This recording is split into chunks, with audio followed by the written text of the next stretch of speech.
Hello, Charlie. How we doing? We are back. We are back. Welcome to the second episode of Talking Florida. My name is Stephen Fort. What was that? Look what I got here. Well, I'm going to say it's not an improvement on the jersey you wore in our Cam Dolan interview earlier today, which was your England jersey. But you've got Los Terros, who picked up a nice World Cup win last year against the Fijians and one of the emerging teams in South America. But yeah, we're here to talk Florida rugby, not Los Terros rugby. I'm live from Mesa, Arizona, in my sister-in-law's bedroom, as you can see from my nice shoe collection behind me here. That is true. A little vacation over the weekend. Charlie Velasquez is back home in Miami, Florida. He's the tech wizard behind rugbyfl.com, one of the best local rugby sites in America. And he runs all the tech stuff, all the photos, all the graphics you see, and keeps things running nice and smoothly. So, yeah, earlier today we had Cam Dolan on, former Life University, Naples Bears, Naples Hammerhead star, obviously USA Eagle, and now current MLR player. Now we have another MLR player joining us from the state of Florida. He's taken a little bit of a different route to the MLR from Cam Dolan. But let's welcome in Alex Tucci of the Utah Warriors. Alex, how are we doing? There he is. There I am. Here I am. Alex Tucci from Utah, the beautiful state of Utah. Yep. Out here in Utah, First of all, Alex, just tell us how you doing. I know you had rehabbing an ACL injury. You didn't play in this shortened 2020 season, but how's everything going out there? Everything's going good. ACL, the whole process of it is honestly stressful every day because some days it feels great and you feel like, wow, this is really progressing. And then other days you're like, why does it feel like this? Which, it's just one of those things. It's every time you're just like, oh my God, is it like you just doubt it so many times. Yeah. And then you come, then you have like a great week and you're like, okay, I'm back, positive thoughts. And then the next time you go to I go to my rehab, but something feels off or just feels like whether it be a nod or I'm tight or this or that, just little things like that. But it's all from what I ask everybody that has had an ACL injury that I know. Actually I even asked Cam one time and he was like, I've had a couple of those before. He's like, you'll be fine. Just takes time. And this is honestly the perfect time.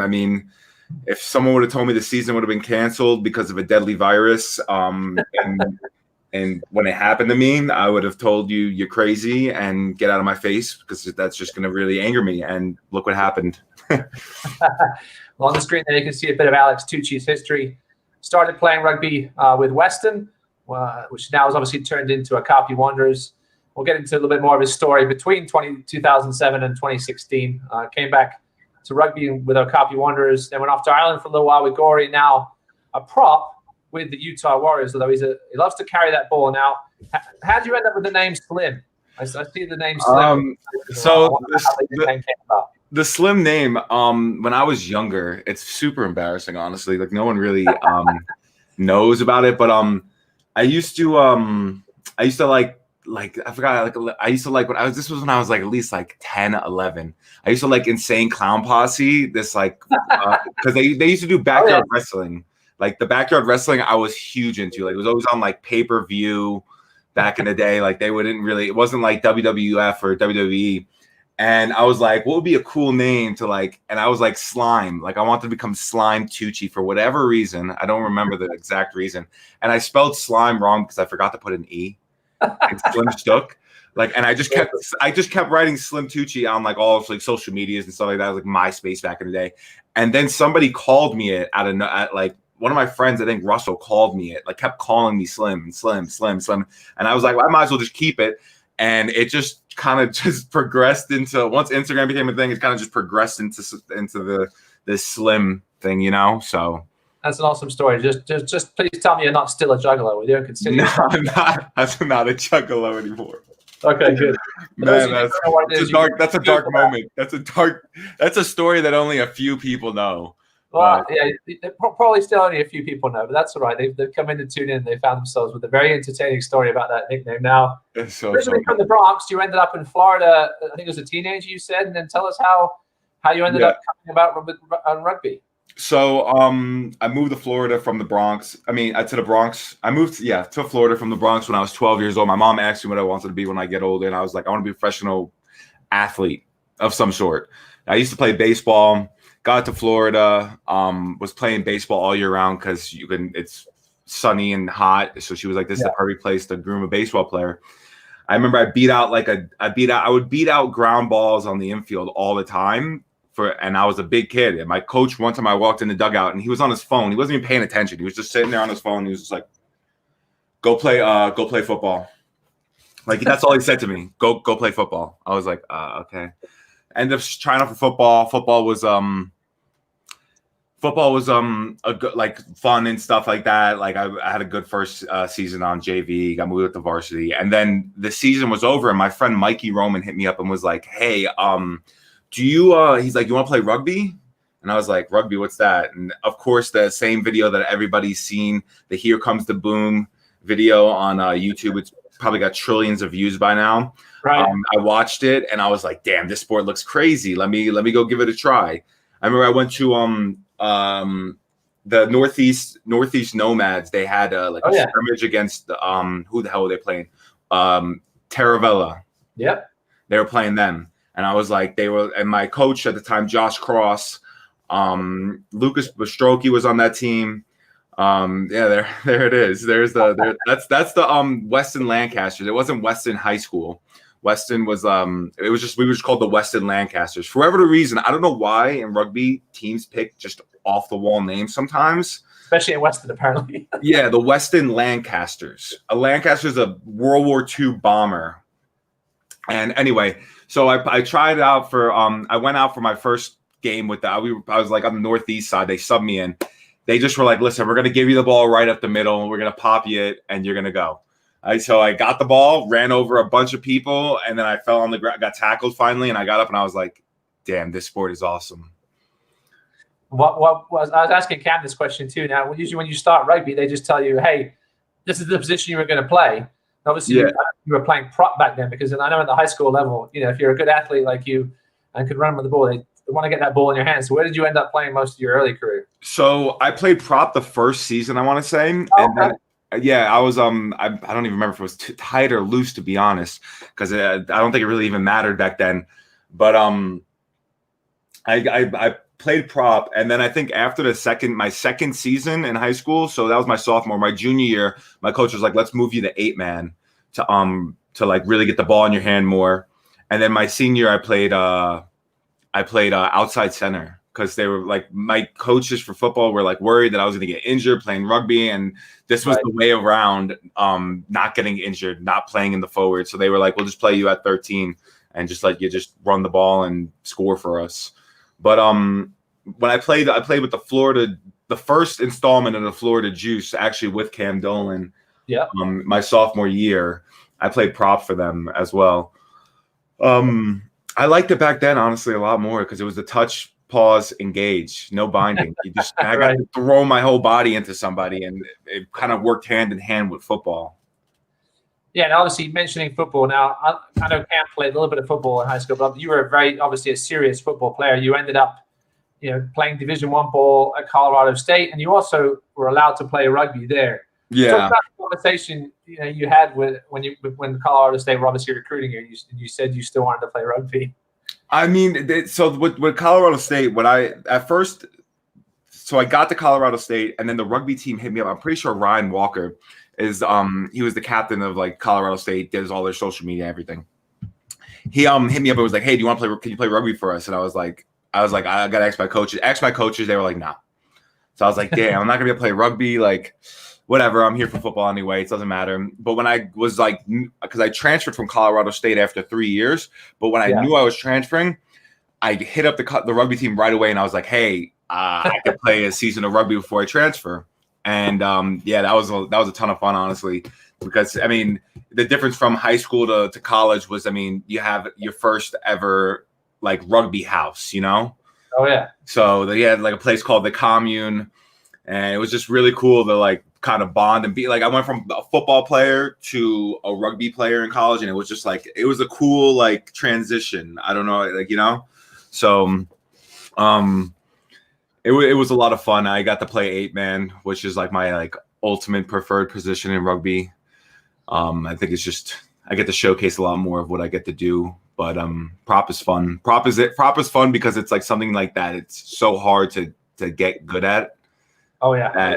If you're a good prop, you're gonna be making money somewhere. Exactly, and it's just I mean, it's a well-respected position. I mean, the guys on our team that are good, that are starting props and good props, like Angus, Franco, Holo, KT, just all those guys. I mean, I'm probably missing out on another guy's name, honestly, but all those guys. I mean, shoot, just learning the stuff from them on how to prop and just little techniques and little like cheeky things to do. It's really cool. It's a cool position to learn. Now, like Cam, you had the opportunity to go to Life, from what I remember, from what you were saying on another video, that they sort of approached you, gave you the opportunity to perhaps come play rugby there, and you chose to go the football route. Now, obviously, you find yourself as a pro player now. I assume you don't regret that decision too much. No, I don't regret the decision at all. Honestly, I don't regret pretty much any of my decisions. I always think about it because I remember when it was when we played in the Pittsburgh tournament for the Florida Juice, and I remember after one of the games they came up to me and Cam and they were like, "Hey, like you guys like," I remember they were like, "Okay, you have an offer to Life or something. We can get your books and scholarship and all that stuff." And they were like, "Also, you're invited to the USA camp for whatever." I mean, Cam was more, I'd say, comes from a rugby background as far as like people like that were supporting him were more like my mom. It was just my mom, and I was like, "Hey, I'm going to play rugby," and she was like, "Okay, like whatever that is, sure, do whatever you want." So, it was one of those things where like I didn't like. I mean, at the same time too, back in Florida, I mean, in South Florida where I'm from. At Cypress Bay High School, football was huge, like huge. Like my coach hit me up and was like, he was like, "Where'd you go for a week?" I was like, "Oh, I was in a rugby tournament, and I got offered a scholarship." He's like, "Rugby?" He's like, what is? Like, shut up." He's like, "We're trying to win a state championship here. Like, you're the starting right tackle. Like, don't do that ever again." So football was just so much more of a secure option. Like, I mean, from like if you look at the on a scholarship basis, like Life kind of like rugby, if it was right now and Life offered me a scholarship, it'd be like, yeah, like I have a choice to either do the rugby or do the football thing. And there's a great pathway to the pros now. But back then, like I didn't really even know what like was there pro rugby? What was going on? I'd had like you have to go overseas, and I mean I was just so young to make the decision based off of that. It was like football was just so much more secure for me, and I'm pretty sure it was a great choice. But I always did say if football wasn't going to work out, like I was like, once I'm done playing football and I don't have a shot, if I don't have a shot at the NFL, I'm going to go back to rugby because I really do feel like rugby was my first true passion as far as like a love for a game. I mean, baseball baseball I took very seriously, and I used to love the stats. I used to go to baseball games. I lived in New York. I used to like breathe baseball, like just read the newspaper and read all the ERAs, the stats, who's winning. I'm a huge Yankee fan, so I really love that. But as far as playing a game, football was very fun to play. I love football, but I'm pretty sure I loved. Like inside when I was young, I loved rugby more just because I got to showcase who I was more as an athlete rather than put in a box in football, where you don't really have any play. Like you don't get you have your times where you get to kind of run the show a little bit, but other than that, you're really kind of just like doing as you're told. You got to stick to your script. I mean, in rugby, you do have to stick to the script and stick to the game plan and defensive schemes and offensive schemes. But it was just, I feel like once the ball's in your hand in rugby, it's like, okay, it's my decision to make. Am I going to take it up? Am I going to kick out? Am I going to offload? Are we going to pull it out the back? What are we going to do? Like it's all your kind of decision, even though like there's a bunch of chirping going on. So now, obviously, there's a famous try, which I think Charlie has the video of, a try you scored for Utah when you just players were bouncing off you. And obviously that was something you never got a chance to do as a football player very often. So, carrying the ball. Yeah. Is part of rugby, even as a prop. You obviously see yourself as a ball carrying prop. Is that probably your biggest skill? Here's another look at that try, Tucci. I'm not sure how much you remember this one, but I know it was a big try for the team. This was a big try for just like the team and then also myself, because the 2 weeks before during training, before like our run through on a Wednesday, I tweaked my hamstring, and I was like, we played against NOLA the day after. I lasted maybe 15 minutes before it like acted up again. Whole week of practice, didn't practice, was just rehabbing the whole time. And then actually before this, Alf Daniels said to me, he told one of our the guy that was running the water, I forgot who it was. He was like, hey, if you don't start like playing well, I think I missed a tackle or something, and he was like, if you don't start playing well, I'm gonna have to pull you off. Right. And I mean, at the same time when I heard that, I was like, you're gonna pull me? Really? This is what I have to hear? Like after being injured, you're gonna pull me off? And for some reason, I mean, I remember the line out happening. I'm not gonna say that even fueled me to score this try. Honestly, it was just kind of I remember I saw the line out happen. I backed up. I got into position because I was like, we got to sit, because it was a bad line out. So I was like, I backed up into position, and I saw Ada Elkington on the inside of me, and I was like, Ada, excuse me, he was at the point. So I was like, Ada, tips. I remember just whispering, tips, like just as many times as I can. And sure enough, he just left the ball on me. I just put my head down and just kind of ran through contact. And when that happened, I felt like it kind of opened up, and I was like, damn, I just broke through these guys on the tackle, just started striding out my leg, my hand. I was like, my hamstring feels good. And I was like, I saw the guy, Malachi coming from my left side. I was like, let me see if I can defend off. It worked. And then I was like, let's get under the post. And I knew I'd have to, everyone's like, oh, you kind of showboated by throwing the ball down like that. But I was like, honestly, if I don't put the ball down like this, I'm not going to score. They might hold it up. So I was like, let me just reach out and try and get this ball down with the most force I can. So, one Florida guy is trying off another Florida product in Malachi Esdale. We'll get to talk to him in an episode coming up soon. Now, talk to us about the move to Utah. So obviously you ended up finishing your college football career at West Texas A&M. Yep. And then at that point you wanted to come back and play rugby, which a lot of college football players, sometimes they're beat up and hurt so much they're like, I just want to take a break. But you wanted to come back to Florida and play some rugby. You ended up playing for OKAPI Wanderers, which replaced Weston as the team. Their Western youth just kind of faded away as some youth do. You mentioned the Nomads and Taravella, and then OKAPI Wanderers came in as a real full-fledged club, and you obviously made some real good friends there. And talk about that experience, and then how the Utah move ended up coming from that. So I remember when I came back, I did start hearing about the MLR and stuff, but at the same time I was like, I need to get back into rugby, honestly. I just missed it, and I just knew I wasn't going to play. I wasn't going to go do arena football or Canadian football or anything like that. I was like, this is what I said I was going to do. I was going to go back to rugby. And my friend Lucas actually hit me up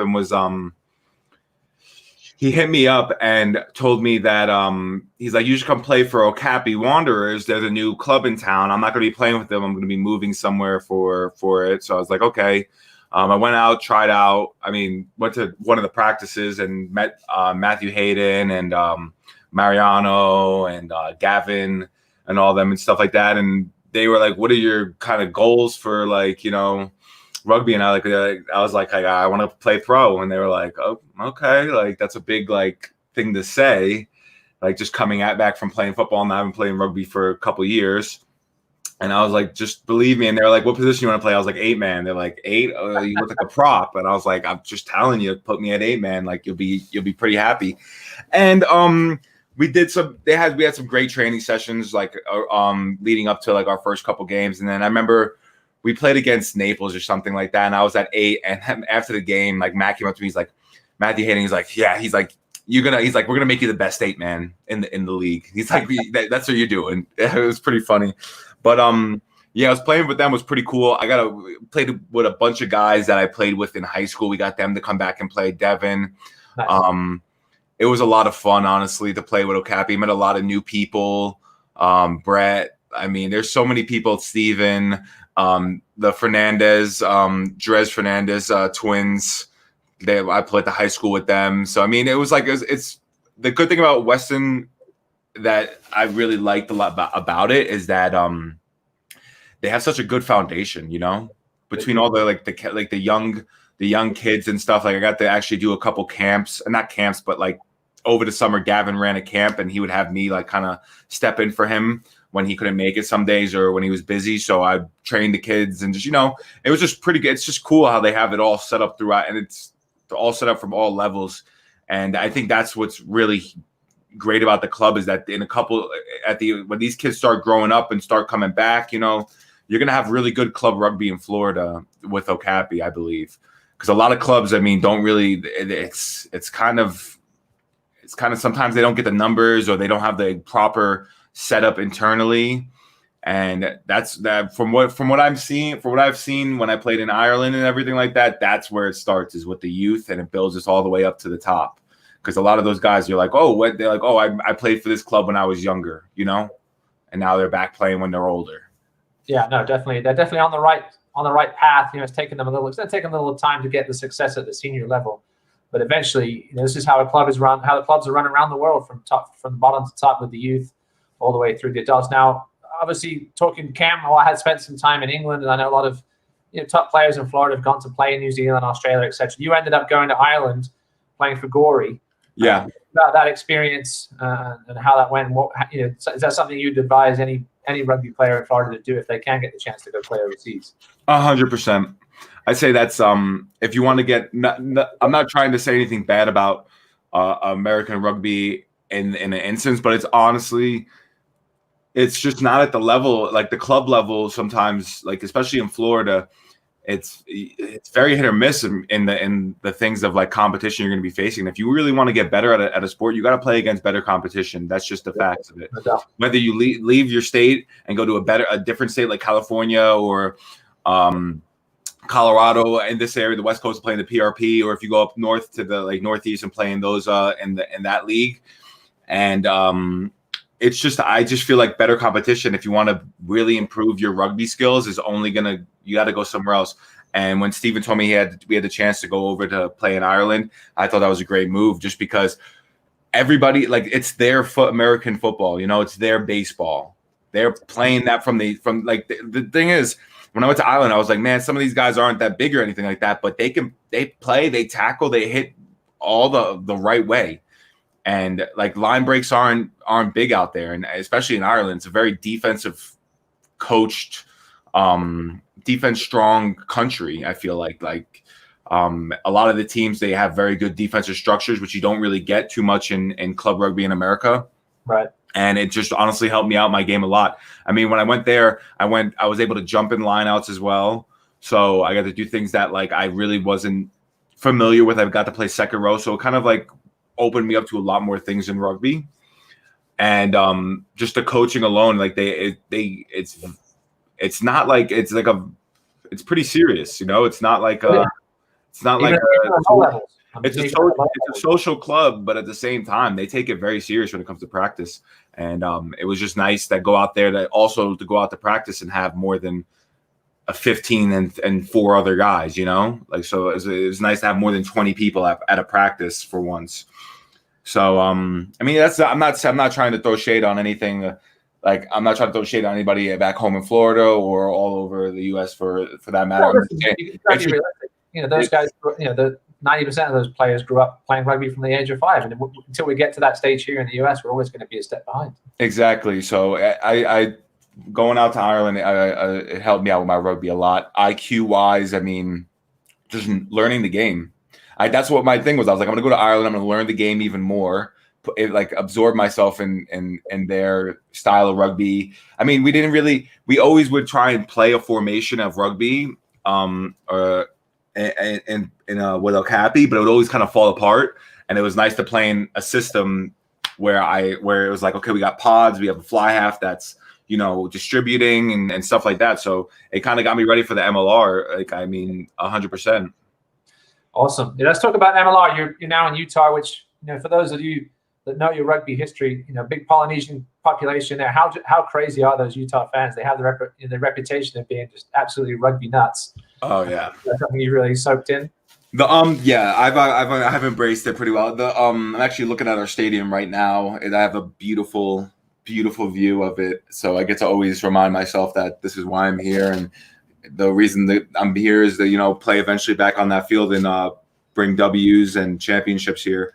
So but the fans here are great. Honestly, they're amazing. They come out and support all the time, and just like even around the city, like the people that know rugby know who you are, and they come up and they're like, can't wait for the next season. Shame that the season, they know about my injury, they know who I am, so it Right. kind of makes you feel like a little hometown celebrity. But they really do care a lot about rugby here. It's got a huge Polynesian culture from Hawaii, Samoa, Tonga. It's funny back home. I tell anybody, like, I forgot we were playing Fort Lauderdale in one of those clips we had, and they had the two Tongan boys. Oh yeah. And I was like, I remember on the sideline, I was like, "You guys lost?" And they were like, "What do you mean?" I was like, "The only Polynesians in Florida." I was like, "Where are you from?" They're like, "West Palm Beach." I was like, "No, you're not. You're from California." But yeah, like I mean, it's crazy. The culture out here is so different. I mean, it's just crazy how there's a Polynesian culture, and they're very accepting and very cool people. And I mean, my roommate Lance Williams, he's like one of my best friends I met out here. Like I consider him a brother, and he's embraced me into his culture. I mean, he's from Hawaii and very, very, very Hawaiian. Like takes his does all his things and stuff like that. And it's just cool to be kind of brought in and like treated very well. So I love Utah for that reason. Everybody on the team, honestly, they all treat you like family. Right? I remember right when I first got here, they're like, "Where are you from?" They're like, "Oh, you're from Florida, right? You're the guy from Florida." I was like, "Yeah." They're like, "That's so cool that you're from Florida and you play rugby." I was like, "Yeah, we have rugby in Florida." Like, how is, when you say you're from Florida and you play rugby, how is that seen around the country? I feel like it's kind of like there's not a lot of people from Florida that play rugby that are like other than me, Cam, Malachi, I don't even know Peter Malcolm. But I mean, I feel like it's like shadowed. Like Florida rugby has kind of a bad rap. Like it's even in the club scene, they're like, "Oh, Florida, like you played rugby in Florida." Like me and my friends, we'll joke around like, "Oh, your club is trash." No, your club is trash. Just little like banter.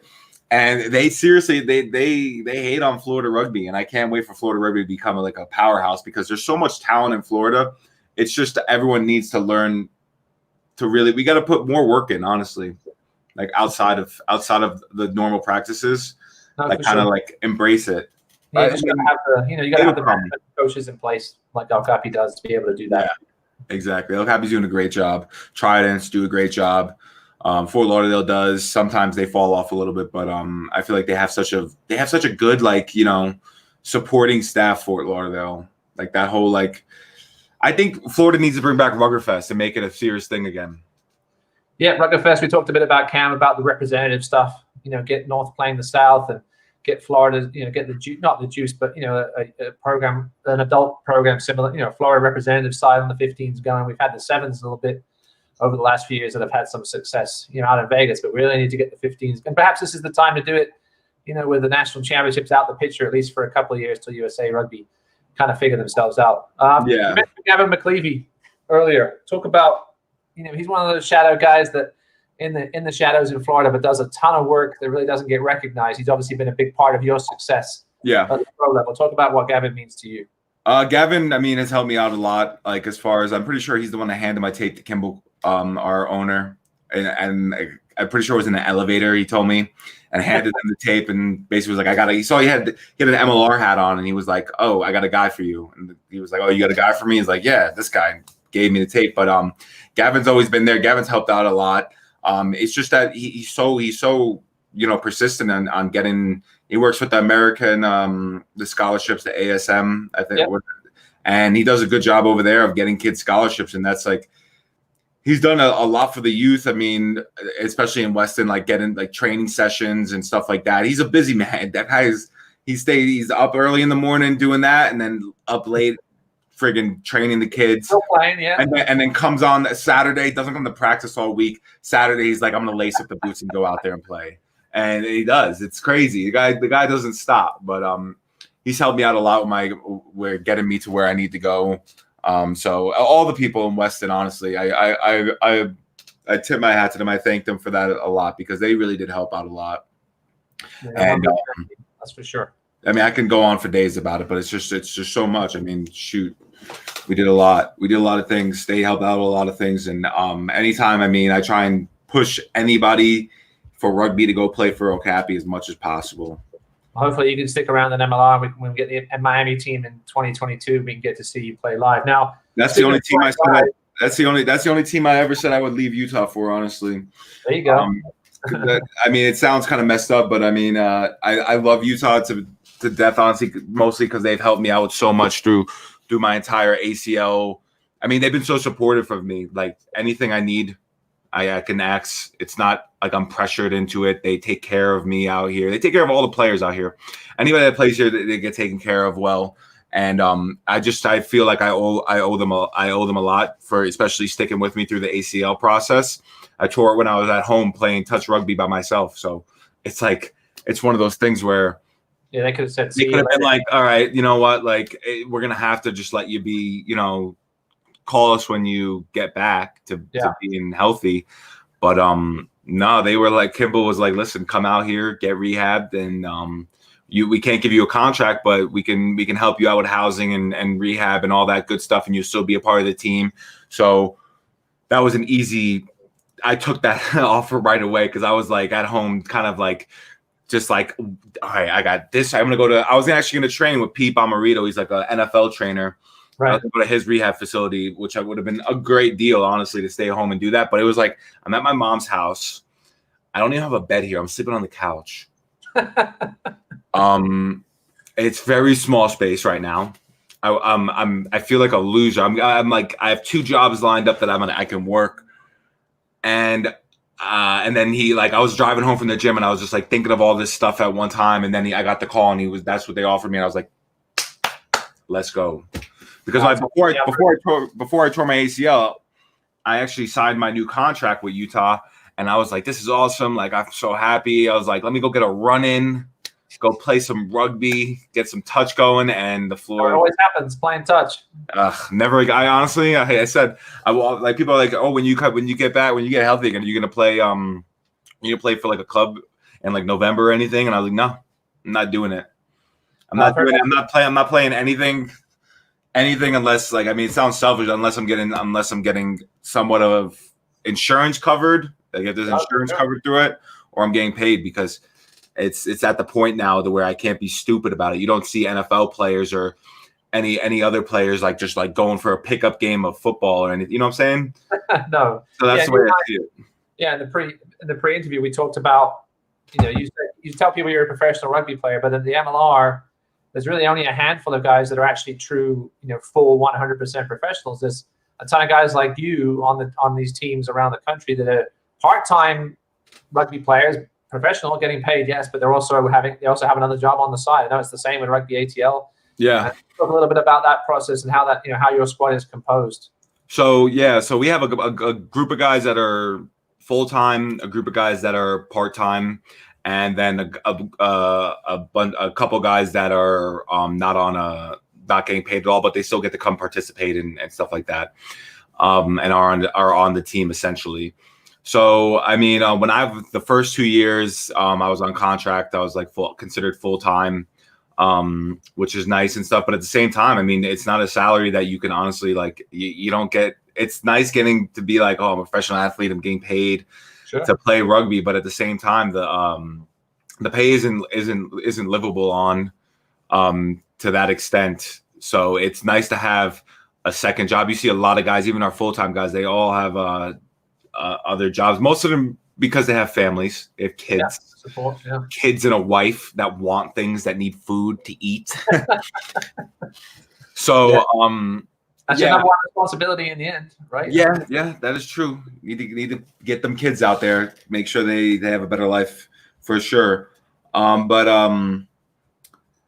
Yeah, I mean, I work right now. I work at a gym here called Vasa Fitness. And I'm working in there, training to get my taking classes to get my personal training license because that's what I really want to do. And then I also stream on Twitch video. Like I play Fortnite and video games. And yeah, so I was going to mention that.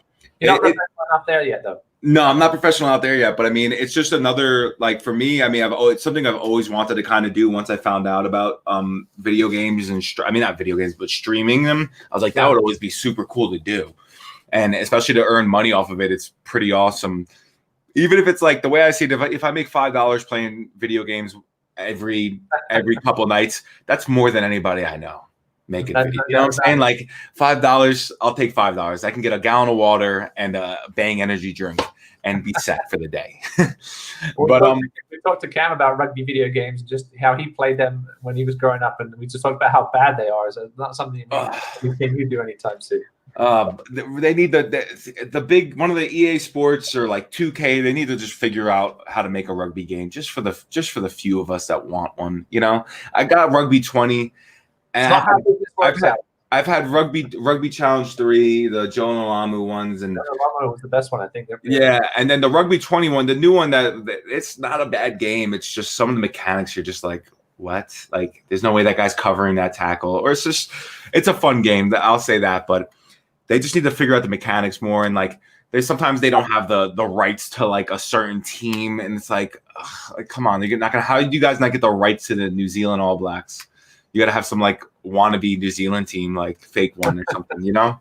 So what games do you spend most time playing on Twitch? Fortnite for sure. Fortnite, Call of Duty. I do play the Rugby 20 game here and there on it. But I just try and, I mean, my audience is mostly catered to the Fortnite community, and I enjoy that game the most. It's honestly so much fun. And Call of Duty's fun too, except it's just a little. I need to upgrade my PC a little bit for that game. That game uses so much like memory and data that like it can crash and lag and so many different terms that I'm just still learning. I hear you. Well, awesome story, Alex. Let's get to. We got 3 quick questions here before we get to the end. It was just quick answers from you.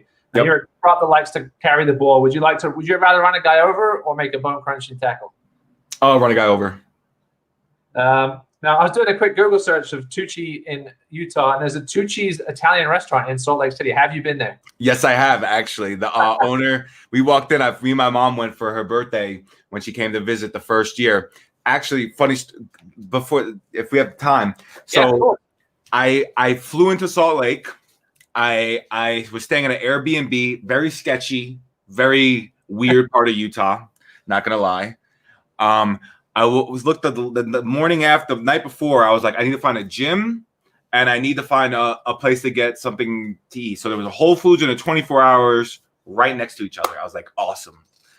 Go sit in front of the Whole Foods because I find that first, and I'm like looking for the gym, and I look up, and I'm like, oh, it says it's across the street. I look up, I see 24-hour fitness, and then I see Tucci's right next to it. I'm like, get the hell out of here!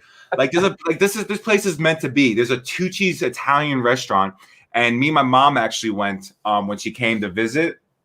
And we walked in, and he's like, hi, my name is Papa Tucci. He was this old guy, probably like mid-50s. He's like, I'm Papa Tucci. And we were like, we're Tucci's also. And he was like, oh, my God, we're like a family. And like he was like saying for us. Great food, by the way. I haven't been back because it's all the way like in downtown Salt Lake. And I live kind of like on the outskirts of the city. So I'm actually once like I think everything's kind of opened up in Utah now, so I'm gonna make a little trip there one day because the food was amazing. They have the bread with the olive oil that you can dip it in. You know, that's undefeated in my opinion. All right, final question. What comes to mind when I say the name Ernie Raspuski? Oh my gosh, him just yelling at me. Like every time oh, there he is. What's going on, Alex? What's up, Ernie? Hanging out, Coach. Oh gosh, every time he would. Anytime I had some back talk, it was just like he takes over, just like immediately shut it down, like go run, shut up, be quiet, listen to me, guys. You as a player were such a force to be reckoned with. We had to figure out what we could do with you. I thought it was funny when you said we moved you to 8 because you didn't want a prop, or that's where we thought nah, you just didn't want a prop. So it's like, all right, we need him to play because you're honestly watching you play when you're a man amongst boys a lot of the times, and it was fun to watch. It was fun to be there. If you'd have listened more, life would have been a lot easier. But you're also a teenage boy. That is true. So that's so funny. Yeah. When you first saw him come out, Ernie, what were you thinking when you see a kid well, that size? the first time I heard about him, the first time I heard about Tucci was the year before I moved to Florida, because Josh started the team one year before I moved down here, and he calls me up. He's like, "I got this kid. He's a monster, but he doesn't know what he's doing. What can I do with him to do some front row stuff with him?" So I'm trying to coach Josh, who's a scrum half or a back throughout all his life, how to be a front row. And then when I first moved down here, one of the things when I moved to Florida was coaching the Weston kids and working with Tucci and trying to get him to actually every once in a while, ruck, not just worry about running kids over. Because honestly, watching him run kids over was a lot of fun. And the only problem was, especially at that time, he had a little bit of actual baby fat on him. Definitely. So he could do that for about 15, 20 minutes. And then the rest of the game, it was, okay, can we get him to do something? All right, he did something. Yay. All right, can we do that again? But it was fun. Right before he went out to Utah, I actually ran into him at a at a Publix. Yeah. Randomly.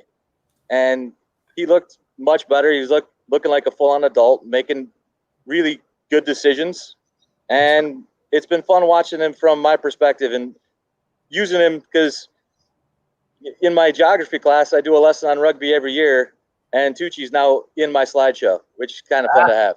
Nice. Awesome. Now, who came up with the name Lancasters? Was that you or Josh? Well, since Josh was a math teacher and I teach social studies, he had no idea what the hell a Lancaster was.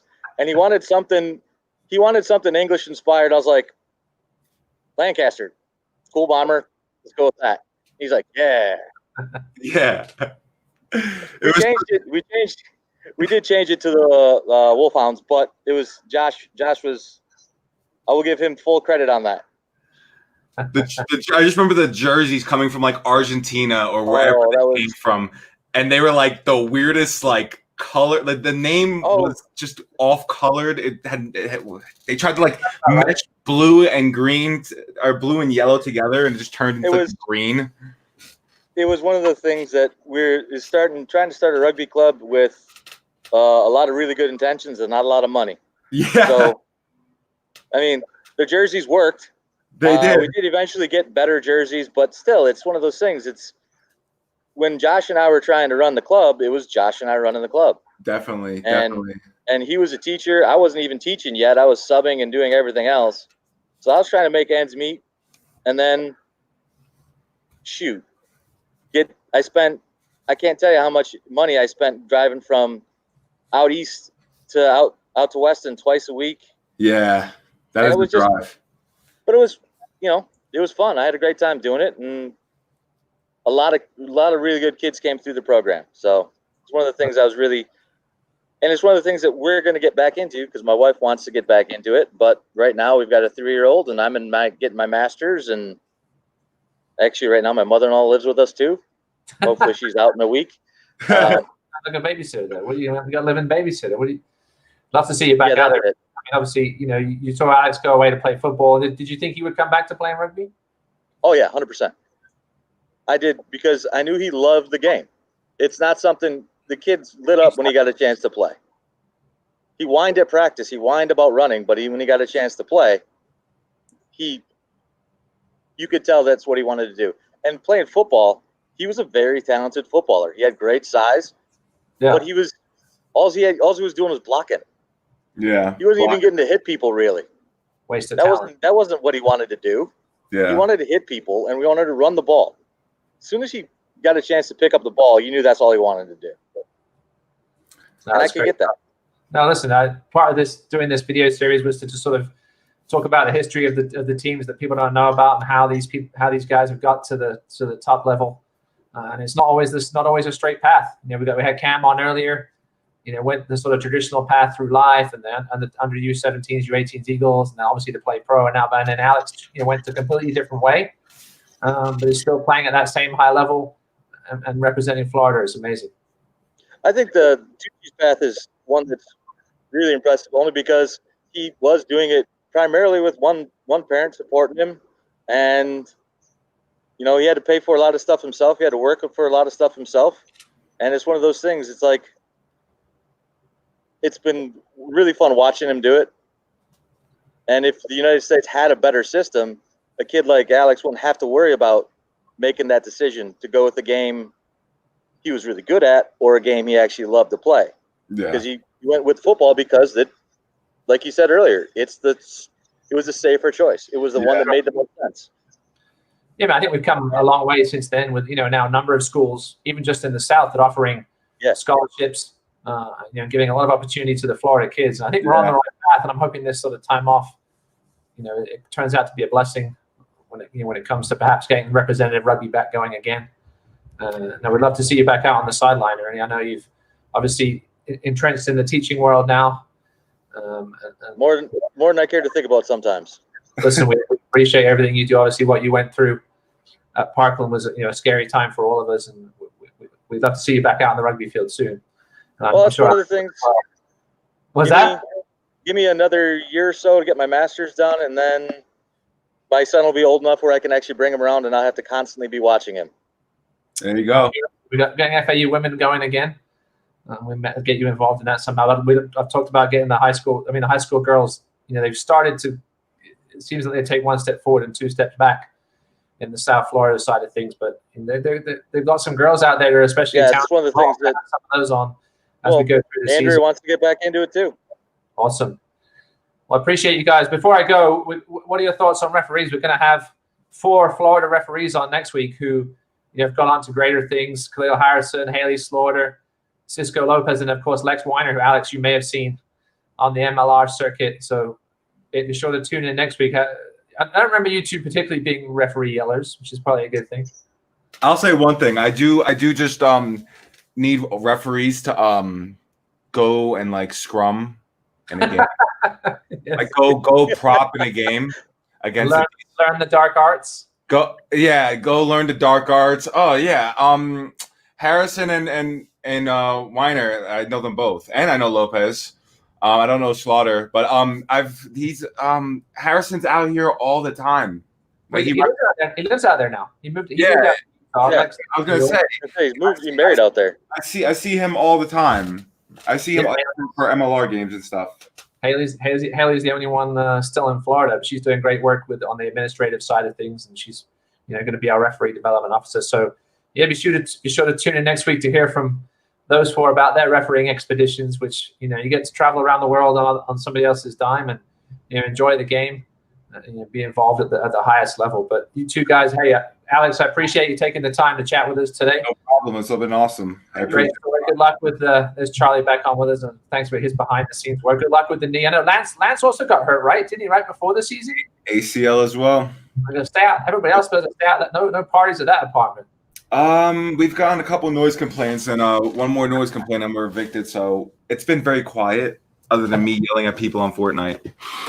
Well, good luck for both of you on the rehab. I hope to see you. Hey, I appreciate it. On ESPN Plus next season when we get going again. And then again, maybe down here in Miami in 2022. Hey, those are all big time things that are going to happen for sure. I'm coming back on that field, and I don't care. Great. I want to see some more of those barnstorming runs. Mm-hmm. Well, Kevin, I appreciate it, and good luck. Be safe with everything, and we'll see you back out on the rugby pitch soon. Awesome. Thank you guys for everything, and I'm looking forward to these podcasts and stuff like that. I think it's really cool what you guys do for Florida rugby, and I just want to see that Florida rugby succeed in every way possible. So this is a pretty cool start. Great. We're getting you MLR pros out there. It's great to see. Thank you. Thanks, guys. Take it easy. Cheers. Bye.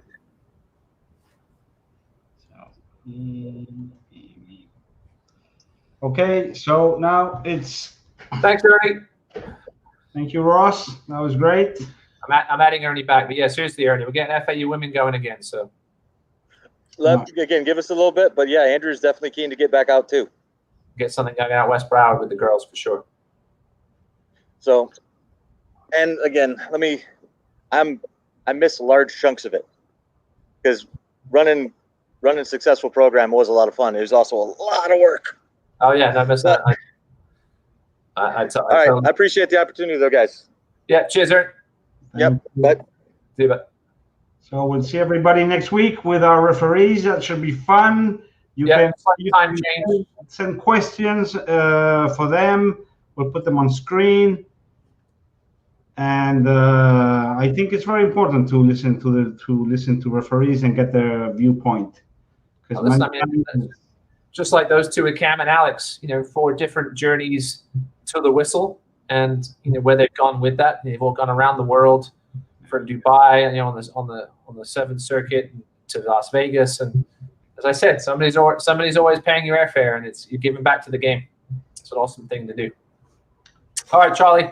See you next week at 7:30. 7:30. Be sure to check out all the promos on Facebook and help out if you can with our GoFundMe, just for some new equipment. As you can see, I'm live from Mesa, Arizona. Could do with a new camera, but we'll keep going no matter what. We hope to get as many views as we can down the road here. Have a good trip home, Ross. Yeah, cheers, Charlie. See you soon. Bye-bye.